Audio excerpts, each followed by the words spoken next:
Hi friends, welcome to this session. आज हम इस वीडियो में ट्रिपल सी एग्जाम से रिलेटेड कुछ इंपॉर्टेंट क्वेश्चंस के बारे में डिस्कस करने वाले हैं।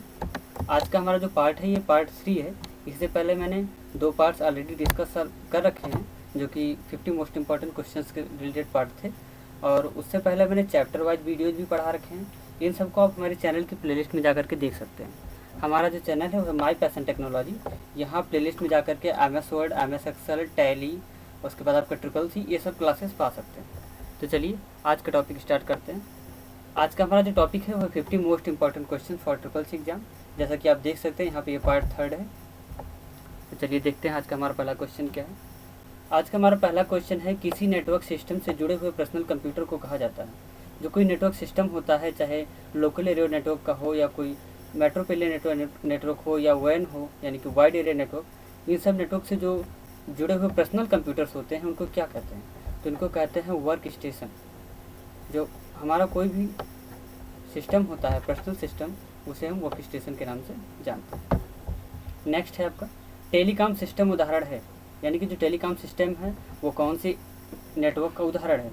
तो आप जानते होंगे टेलीकॉम सेक्टर अराउंड पूरी कई कंट्रीज में वर्क करता है या पूरी कंट्री में वर्क करता है अपने। तो क्या होता है, आप जब तक WAN का प्रयोग नहीं करोगे, यानी कि वाइड एरिया नेटवर्क का प्रयोग नहीं करोगे, तब तक आप पूरी कंट्री में वर्क कर नहीं सकते, क्योंकि इन सब की कैपेसिटी जो होती है LAN की और मैन की, इन सब की RAN की कैपेसिटी, इन सब की थोड़ी कैपेसिटी लो होती है। तो WAN आपका यहाँ पे राइट आंसर हो जाएगा, option number B. Next question है, फार्मूलाज निम्न में से किसका महत्वपूर्ण फीचर है? जो फार्मूला है, ये जो यहाँ पे 4 ऑप्शन दिए हैं, MS वर्ड, MS एक्सेल और विंडोज़, इनमें से किसका महत्वपूर्ण फीचर है? तो आप जानते होंगे फार्मूला का यूज MS एक्सेल में किया जाता है। तो MS एक्सेल का एक महत्वपूर्ण फीचर्स है, यानी कि ऑप्शन नंबर जो आपका बी है ये आपका राइट आंसर हो जाएगा। नेक्स्ट क्वेश्चन है, डेटाबेस निम्न में से किससे मिलकर बना होता है? जो डेटाबेस होता है, यहाँ पे इसका कहने का मतलब है कि जो एक्सेल में डेटाबेस होता है वो किससे मिलकर के बना होता है, यानी कि जो सेल होता है वो किससे मिलकर बना होता है? तो होता है कॉलम एंड रोज। आपको पता होगा कॉलम और रो का जो इंटरसेक्शन पॉइंट होता है, जहाँ पे दोनों काटते हैं आपस में, वो सेल बनता है, उसे ही कहते हैं। तो ऑप्शन नंबर बी जो है आपका ये राइट आंसर हो जाएगा। नेक्स्ट है, डेस्कटॉप पर छोटी छोटी आकृतियों को क्या कहते हैं? जो डेस्कटॉप पर छोटी छोटी आकृति होती है उसको हम आइकन्स के नाम से जानते हैं। जैसे आपका कोई पॉपुलर आइकन होता है, जैसे माई कंप्यूटर, और आपके और भी सारे आइकन्स होते हैं। आपके जो प्रोग्राम होते हैं छोटे छोटे आइकन्स के रूप में दिखाई पड़ते हैं डेस्कटॉप पे। आपका ऑप्शन नंबर यहाँ पे जो है वो डी सही है। नेक्स्ट क्वेश्चन है, विंडोज़ को अन्य ऑपरेटिंग सिस्टम से बेहतर किस वजह से समझा जाता है? जो आपका विंडो ऑपरेटिंग सिस्टम है, आप जानते होंगे विंडो ऑपरेटिंग सिस्टम सबसे पॉपुलर ऑपरेटिंग सिस्टम है। आपके कंप्यूटर या लैपटॉप में भी विंडो ऑपरेटिंग सिस्टम ही होगा। इसको पॉपुलर समझने का सिर्फ एक ही रीज़न है, GUI, यानी कि ग्राफिकल यूजर इंटरफेस। यानी कि विंडो में आप जो है इमेजेस देख सकते हो, जो आप वर्क करते हो उसे आप फ्रंटली देख सकते हो, इसे कहते हैं ग्राफिकल यूजर इंटरफेस। बाकी जो है कमांड यूजर इंटरफेस पे यूज किए जाने वाले कंप्यूटर्स ज़्यादा पॉपुलर थे पहले, लेकिन अब वो पॉपुलर नहीं रहे। तो विंडोज़ का जो पॉपुलर होने का मेन जो है रीज़न है वो है आपका ऑप्शन नंबर बी, यानी कि GUI। नेक्स्ट क्वेश्चन है, निम्न में से कौन सा कंप्यूटर वायरस है? तो कंप्यूटर वायरस ट्रोजन, निम्डा एंड ये $साइन का रिसाइकिल बिन, ये सब जहाँ तक है आपके सारे के सारे कंप्यूटर वायरस हैं, यानी कि ऑप्शन नंबर डी आपका ऑल ऑफ दीज सही हो जाएगा। नेक्स्ट क्वेश्चन है, रैम कौन सी मेमोरी है? तो रैम रीड ऑनली मेमोरी तो होती नहीं, क्योंकि ये रोम का फुल फॉर्म होता है। राइट ऑनली मेमोरी कुछ ऐसा होता ही नहीं ऑप्शन। और सेकेंडरी मेमोरी तो रैम है नहीं, रैम तो प्राइमरी मेमोरी होता है। तो आपको शायद पता होगा रैम को वोलेटाइल मेमोरी भी कहते हैं, यानी कि ये अस्थायी मेमोरी होती है, इसमें रखा गया डाटा कंप्यूटर के शटडाउन होने के बाद ख़त्म हो जाता है। तो रैम आपका जो यहाँ पे कौन सी मेमोरी है? वोलेटाइल, यानी कि ऑप्शन नंबर आपका सी जो है ये राइट हो जाएगा। नेक्स्ट क्वेश्चन है, बाउंड्री तथा पेज मार्जिनों के बीच की दूरी को क्या कहते हैं? जब आपकी किसी भी पेज की बाउंड्री होती है, यानी कि जब आप पेज प्रिंट कराते होंगे, प्रिंट आउट देखते होंगे, तो उसमें क्या होता है, पेज में थोड़ा सा किनारे से कुछ छोड़ करके उसके बाद ही फॉन्ट लिखा जाता है। तो वो क्या होता है? उसे हम कहते हैं इंडेंट, यानी कि ऑप्शन नंबर बी जो है ये आपका राइट हो जाएगा। इसके बाद नेक्स्ट क्वेश्चन है ब्लू रे क्या है? तो ब्लू रे एक प्रकार का डिस्क होता है, यानी कि नेक्स्ट जनरेशन का डिस्क है। जैसे पहले CD आता था, फिर DVD आया, और उसके बाद ब्लू रे डिस्क आया था, जो कि काफ़ी अच्छी कैपेसिटी में है। इसके अराउंड कैपेसिटी 50 GB तक होती है। बाकी आपका जो था CD था वो 700 MB था, एंड DVD आया तो वो 4.7 GB के आसपास था। लेकिन अब जो ब्लू रे डिस्क है ये अराउंड 50 GB तक की कैपेसिटी रखता है। तो आपका यहाँ पे जो है ब्लू रे क्या है, तो एक प्रकार का एक कॉम्पैक्ट डिस्क है। तो आपका ऑप्शन नंबर सी यहाँ पे सही हो जाएगा। नेक्स्ट है, ई कामर्स के प्रयोग से यूजर बचा सकता है, यानी कि जो यूजर होता है कोई भी, वो ई कामर्स का अगर प्रयोग करता है तो क्या क्या बचा सकता है। अगर वो ई कामर्स का प्रयोग करता है तो अपना समय बचा सकता है, कार्य बचा सकता है और धन भी बचा सकता है, यानी कि ये सभी चीज़ें जो हैं वो कोई भी यूजर बचा सकता है। नेक्स्ट क्वेश्चन है आपका, यहाँ ऑप्शन नंबर आपका डी जो है पिछले क्वेश्चन में सही है। नेक्स्ट क्वेश्चन है, किसी स्लाइड में से टेक्स्ट को डिलीट करने के लिए निम्न में से किस कुंजी का प्रयोग किया जाता है। तो कोई भी स्लाइड है अगर पावर पॉइंट में, तो आप उसमें अगर कुछ डाटा डिलीट करना चाहते हो तो डेल ऑप्शन यानी कि डिलीट ऑप्शन जो आपका होता है कीबोर्ड में उसका यूज़ करते हैं। ऑप्शन नंबर बी यहाँ पे राइट है। नेक्स्ट है, वर्ड प्रोसेसिंग में किसी डॉक्यूमेंट को पुनः सेव करने के लिए निम्न में से किस संयोग कुंजी का प्रयोग किया जाता है। तो यहाँ पे जो क्वेश्चन है इसके अकॉर्डिंग तो कंट्रोल एस जो है इसका राइट आंसर नहीं होगा, क्योंकि पुनः सेव यानी कि दोबारा सेव करने के लिए हमको सेव एज करना पड़ता है।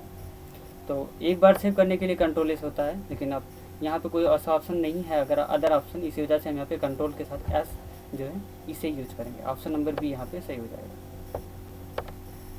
नेक्स्ट क्वेश्चन देखते हैं, एक बाइट में कितने बिट होते हैं। एक बाइट में आपका जो होता है 8 बिट होता है, 8 बिट इक्वल टू 1 बाइट। तो यहाँ पे ऑप्शन नंबर डी आपका राइट है। नेक्स्ट क्वेश्चन है, निम्न में से कौन सी टर्म MS एक्सेल से संबंधित है। कौन सी टर्म इसमें से है जो MS एक्सेल से संबंधित है, जैसे कि टेबल, रिपोर्ट और फॉर्म्स, ऑल ऑफ दीज। तो इसमें से टेबल जो है ये MS एक्सेल से रिलेटेड है, क्योंकि टेबल आप बनाते हो MS एक्सेल में, तो यानी कि ऑप्शन नंबर ए आपका यहाँ पे राइट हो जाएगा। नेक्स्ट क्वेश्चन है, कस्टम एनिमेशन के माध्यम से निम्न में से किसकी सेटिंग होती है। जो कस्टम एनिमेशन होता है इसके माध्यम से आप किसकी सेटिंग्स कर सकते हैं। तो chart effect, multimedia, order timing effect और उपरोक्त सभी, यानी कि सारे ऑप्शंस जो हैं इनका आप सेटअप कर सकते हो कस्टम एनिमेशन से, यानी कि ऑप्शन नंबर डी आपका यहाँ पे राइट हो जाएगा। नेक्स्ट क्वेश्चन देखते हैं। नेक्स्ट क्वेश्चन है, कौन सा ऑपरेटिंग सिस्टम का प्रकार नहीं है। इसमें से कौन सा ऐसा है जो ऑपरेटिंग सिस्टम का प्रकार नहीं है। तो आप जानते होंगे यूनिक्स भी एक प्रकार का ऑपरेटिंग सिस्टम है, विंडोज 7 भी ऑपरेटिंग सिस्टम है और MS-DOS भी एक ऑपरेटिंग सिस्टम होता है, ये डिस्क ऑपरेटिंग सिस्टम है।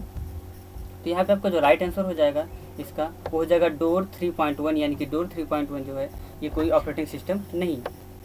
नेक्स्ट क्वेश्चन देखते हैं, विजिट की जाने वाली वेबसाइट के एड्रेस को कहाँ पर टाइप किया जाता है। तो जब कोई भी वेबसाइट होती है जिसे हम विजिट करते हैं तो उसका स्टेटस हम जो एड्रेस होता है उसे एड्रेस बार या कह सकते हो आप सर्च बार में टाइप करते हैं, यानी कि address bar. Option number C यहाँ पे राइट होगा।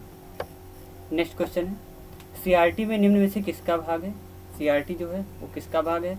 तो यहाँ OMX, OCR, MICR इन सब का भाग तो होता नहीं है।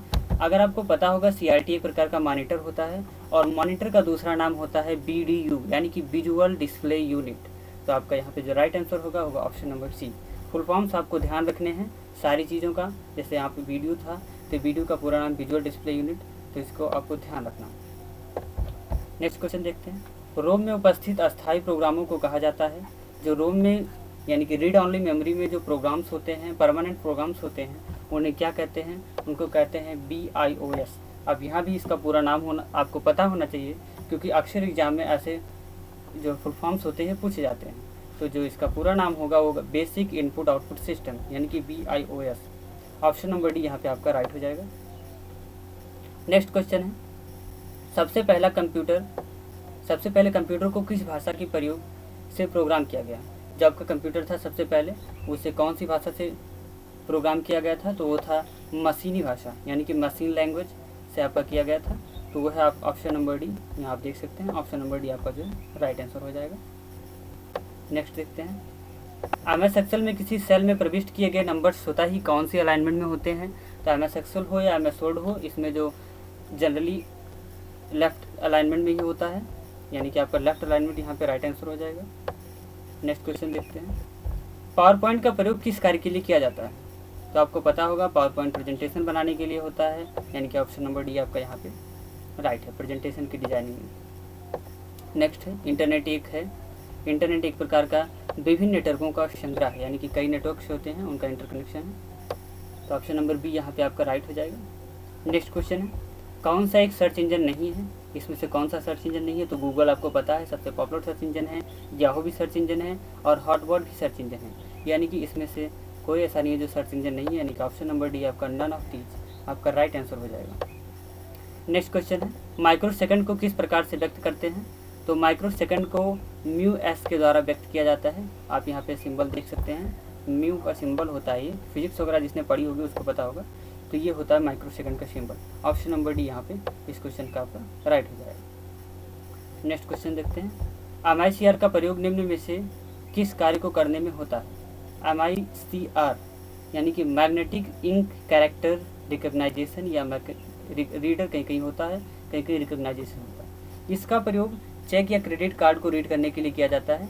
आपने चेक बुक अगर देखी होगी तो चेक में नीचे की साइड में कुछ टेढ़े टेढ़े जो है फॉन्ट या नंबर्स होते हैं, लिखे रहते हैं, जो कि मैग्नेटिक इंक के द्वारा लिखे रहते हैं। इनको पढ़ने के लिए MICR मशीन का प्रयोग किया जाता है, यानी कि ऑप्शन नंबर यहाँ पे जो सी है ये आपका राइट आंसर हो जाएगा। इसके बाद नेक्स्ट क्वेश्चन है, कंप्यूटर में निम्न में से किस प्रकार का इनपुट दिया जा सकता है? कंप्यूटर में आप न्यूमेरिक भी इनपुट दे सकते हैं, अल्फ़ाबेटिक भी दे सकते हैं और अल्फ़ा न्यूमेरिक भी दे सकते हैं, यानी कि ऑप्शन नंबर डी यहाँ पे आपका राइट हो जाएगा। नेक्स्ट क्वेश्चन देखते हैं। नेक्स्ट क्वेश्चन है, निम्न में से कौन सा बाइनरी ऑपरेटर है? तो एंड और एंड नॉट, जिसने ऑपरेटर पढ़ा होगा, ये तीनों ऑपरेटर होते हैं, यानी कि इसमें से नन यानी कि ऐसा कोई नहीं जो ऑपरेटर नहीं है। यहाँ पे अगर क्वेश्चन में निम्न में से कौन सा बाइनरी ऑपरेटर नहीं है ऐसा होता तो ये ज़्यादा राइट होता। तो यहाँ पे आप देख सकते हैं, इसको आप सही कर सकते हैं अपने आप से नोट्स बनाते समय। तो चलिए देखते हैं नेक्स्ट क्वेश्चन, निम्न में से कौन सा कंप्यूटर को दिए गए निर्देशों का एक सेट है? इसमें से कौन सा है जो कंप्यूटर को दिए गए निर्देशों का एक सेट होता है? तो होता है सॉफ्टवेयर।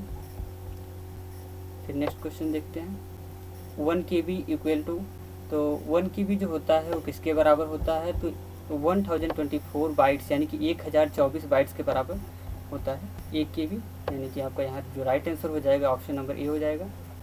नेक्स्ट क्वेश्चन देखते हैं, MIPS का पूर्ण रूप क्या होता है? MIPS जो होता है CPU की स्पीड वगैरह को, जो वर्किंग स्पीड होती है इसी को चेक करने के लिए किया जाता है। इसका पूरा नाम जो होता है मिलियन इंस्ट्रक्शंस पर सेकंड। आपका यहाँ जो राइट आंसर है ये है ऑप्शन नंबर सी। इसके बाद नेक्स्ट क्वेश्चन देखते हैं, ईमेल में BCC का पूरा नाम क्या है? CC एंड BCC दो ऑप्शन होते हैं ईमेल में। BCC का पूरा नाम होता है जो होता है वो ब्लैंक कार्बन कॉपी या बैक कार्बन कॉपी या ब्लाइंड कार्बन कॉपी। तो यहाँ पे आपको कंफ्यूज नहीं होना है, इसका जो राइट आंसर होता है वो है ब्लाइंड कार्बन कॉपी, यानी कि BCC का पूरा नाम है blind carbon copy. Option number ये आपका राइट हो जाएगा। और अगर सिर्फ CC का पूरा नाम पूछता है, सिर्फ इतने का CC का, तो इसका पूरा नाम होता है कार्बन कॉपी। ये ईमेल के पार्ट होते हैं। नेक्स्ट क्वेश्चन है, 1 टेराबाइट यानी कि 1 TB इक्वल टू है किसके? तो 1024 GB यानी कि 1024 GB के समतुल्य है ये। नेक्स्ट क्वेश्चन देखते हैं, लाइनक्स ऑपरेटिंग सिस्टम है। Linux operating system multi user है, महंगा है, कमज़ोर है, सिंगल यूजर है? तो ये मल्टी यूजर ऑपरेटिंग सिस्टम होता है। लाइनक्स काफ़ी सेफ ऑपरेटिंग सिस्टम है। ऑप्शन नंबर यहाँ पे आपका जो ए है ये राइट हो जाएगा। नेक्स्ट क्वेश्चन देखते हैं, ऑपरेटिंग सिस्टम का अन्य नाम है। ऑपरेटिंग सिस्टम को लैंग्वेज मैनेजर के नाम से भी जानते हैं, ये आपको शायद पता ना रहा हो, लेकिन आप इसको ध्यान रखेंगे। ऑपरेटिंग सिस्टम को लैंग्वेज मैनेजर के नाम से भी जानते हैं। ऑप्शन नंबर ए आपका यहाँ का राइट हो जाएगा। नेक्स्ट क्वेश्चन देखते हैं, निम्न में से कौन सा रोम का प्रकार है? रीड ऑनली मेमोरी का इसमें से कौन सा प्रकार है? तो PROM, EPROM एंड EEPROM, ये जो है ये सभी रोम के टाइप हैं। PROM का मतलब होता है प्रोग्रामेबल रीड ऑनली मेमोरी और EPROM का होता है erasable programmable read only memory और EEPROM का मतलब है electronic erasable programmable read only memory. तो इनका नाम आपको ध्यान रखना है, ये काफ़ी इंपॉर्टेंट है। रोम और रैम दोनों के इसी तरह से कई पार्ट होते हैं, कई तरह के रोम होते हैं, रोम एंड रैम। तो इनका आप नाम अगर थोड़ा ध्यान से रखेंगे तो अच्छा है। यहाँ पे आपका जो राइट आंसर हो जाएगा ऑप्शन नंबर डी हो जाएगा। नेक्स्ट क्वेश्चन देखते हैं, नोकिया कंपनी के अधिकांश हैंडसेटों में निम्न में से कौन सा ऑपरेटिंग सिस्टम होता है? तो यहाँ पे आपको जो राइट आंसर हो जाएगा वो हो जाएगा सैम्बियन। नेक्स्ट क्वेश्चन देखते हैं, नेटवर्क से जुड़े प्रत्येक कंप्यूटर को कहते हैं। नेटवर्क से जो जुड़ा हुआ प्रत्येक कंप्यूटर होता है उसे नोड कहा जाता है, यानी कि ऑप्शन नंबर सी यहाँ पे आपका राइट है। उसके बाद नेक्स्ट क्वेश्चन है, ग्राफिकल डेटा को निम्न में से किसमें अच्छे से संचारित किया जा सकता है? ग्राफिकल डेटा को ज़्यादा से ज़्यादा सही तरीके से को एक्सेल केबल जो है इसमें से सही तरीके से संचालित किया जा सकता है, यानी कि ऑप्शन नंबर जो बी है ये आपका राइट हो जाएगा। इसके बाद नेक्स्ट क्वेश्चन देखते हैं। कंप्यूटर सिस्टम का बेसिक मुख्य भाग है, कंप्यूटर सिस्टम का जो बेसिक मुख्य भाग है input unit, output unit, process unit, यानी कि ये सब तीनों इंपॉर्टेंट्स है, input unit, output unit and process unit. तो ये सारे बेसिक पार्ट्स हैं कंप्यूटर के, तो यानी कि ऑल ऑफ दीज यहाँ पे जो ऑप्शन नंबर डी है ये आपका राइट हो जाएगा। नेक्स्ट है shortcut for right alignment. Right alignment करने के लिए कौन सा शॉर्टकट यूज किया जाता है, तो वह है CTRL के साथ R, यानी कि कंट्रोल प्लस R। यहाँ पे आपका राइट आंसर हो जाएगा option number C. Next question देखते हैं। Operating system made by India, कौन सा ऑपरेटिंग सिस्टम है जिसे इंडिया द्वारा बनाया गया? Android, BOSS, Symbian, Windows. तो यहाँ पे जो बॉस ऑपरेटिंग सिस्टम है ये जो है इंडिया द्वारा बनाया गया था। ये सब बहुत ज़्यादा पॉपुलर नहीं रहा, लेकिन अगर ऐसा कुछ पूछता है operating system made by India तो आपको बॉस ऑप्शन जो है इसे क्लिक करना है, यानी कि ऑप्शन आपका यहाँ पे जो बी है ये आपका राइट आंसर हो जाएगा। नेक्स्ट क्वेश्चन देखते हैं। No limit available for RTGS payment system, तो ऐसा नहीं है। RTGS के लिए भी जो होता है लिमिटेशन होता है पेमेंट करने का, तो यहाँ पे आपका राइट आंसर जो है वो हो जाएगा फॉल्स, ऑप्शन नंबर बी, यानी कि लिमिट्स अवेलेबल हैं। तो यहाँ पे ऑप्शन नंबर बी आपका यहाँ पे हो जाएगा false. Credit card is a electronic wallet, तो आपको जैसा कि पता होगा अगर आपके पास क्रेडिट कार्ड है तो आप वॉलेट रखते हैं या नहीं रखते, कोई प्रॉब्लम नहीं है, आप क्रेडिट कार्ड से शॉपिंग कर सकते हैं, यानी कि क्रेडिट कार्ड एक प्रकार का इलेक्ट्रॉनिक वॉलेट होता है। तो ऑप्शन नंबर यहाँ पे ए, यानी कि ट्रू आपका राइट आंसर होगा। इसके बाद नेक्स्ट क्वेश्चन है। डेस्कटॉप कंप्यूटर को कहीं पर भी ले जाया जा सकता है, डेस्कटॉप कंप्यूटर को कहीं ले जाया जा सकता है, लेकिन उतना जो है फ्रेंडली नहीं होता किसी जगह पे ले जाना और इधर उधर, क्योंकि ये डेस्कटॉप यानी कि डेस्क पे रखा जाने वाला कंप्यूटर होता है। ले जाने के लिए कहीं पे कैरी करना होगा आपको तो उसके लिए लैपटॉप अच्छा होता है। तो जनरली इसका जो आंसर होगा वो होगा false, option number B, because desktop एक डेस्क पे रखा रहता है, इसे हर जगह लेके जाया नहीं जा सकता। नेक्स्ट क्वेश्चन है। Operating system called language manager, तो आपको मैंने पहले ही बताया ऑपरेटिंग सिस्टम को लैंग्वेज मैनेजर के नाम से भी जानते हैं, यानी कि ऑप्शन नंबर ए जो है आपका राइट हो जाएगा। उसके बाद नेक्स्ट क्वेश्चन को देखते हैं। फुल नेम ऑफ LLL, यानी कि लो लेवल लैंग्वेज। LL का पूरा नाम होता है लो लेवल लैंग्वेज, इसी तरह से HLL होगा अगर तो हाई लेवल लैंग्वेज होगा। तो ये आपके कंप्यूटर से रिलेटेड लैंग्वेज होते हैं। ऑप्शन नंबर ए जो है ये आपका राइट हो जाएगा। इसके बाद नेक्स्ट क्वेश्चन है। कंप्यूटर इज सेंसिटिव डिवाइस, क्या कंप्यूटर सेंसिटिव डिवाइस है? तो ऐसा नहीं है, कंप्यूटर सेंसिटिव डिवाइस नहीं होती, कंप्यूटर एक नॉनसेंस डिवाइस है, यानी कि कंप्यूटर इज सेंसिटिव डिवाइस, तो नॉट, यहाँ पे फॉल्स जो होगा ये राइट आंसर होगा। India's first super computer is, Bharat का जो सुपर कंप्यूटर था, फर्स्ट सुपर कंप्यूटर वो कौन सा था? तो वो था आपका देख सकते हैं क्रे 1, IBM 1000 एंड परम। तो आपका जो राइट आंसर है वो है परम, ऑप्शन नंबर डी। परम को सीडेक ने बनाया था, centre for development advance computing, एक कंपनी है, उसी ने बनाया था। और आप कह सकते हैं अगर कहीं पूछता है कि फर्स्ट सुपर कंप्यूटर, तो वहाँ पे आपको क्रे 1 को सिलेक्ट करना है। क्रे रिसर्च कंपनी ने फर्स्ट टाइम जो था कंप्यूटर बनाया था, यानी कि आपका ऑप्शन नंबर अगर पूछता है फर्स्ट सुपर कंप्यूटर तो यहाँ पे क्रे 1 सिलेक्ट करेंगे, और अगर फर्स्ट इंडियन सुपर कंप्यूटर पूछता है तो परम को सिलेक्ट करेंगे। तो ये थे आपके 50 मोस्ट इंपॉर्टेंट क्वेश्चंस, यानी कि जो ट्रिपल्स एग्जाम में पूछे जाने वाले काफ़ी इंपॉर्टेंट क्वेश्चंस थे। तो बस इस वीडियो में इतना ही, फिर मिलते हैं नेक्स्ट वीडियो में। Thanks for watching.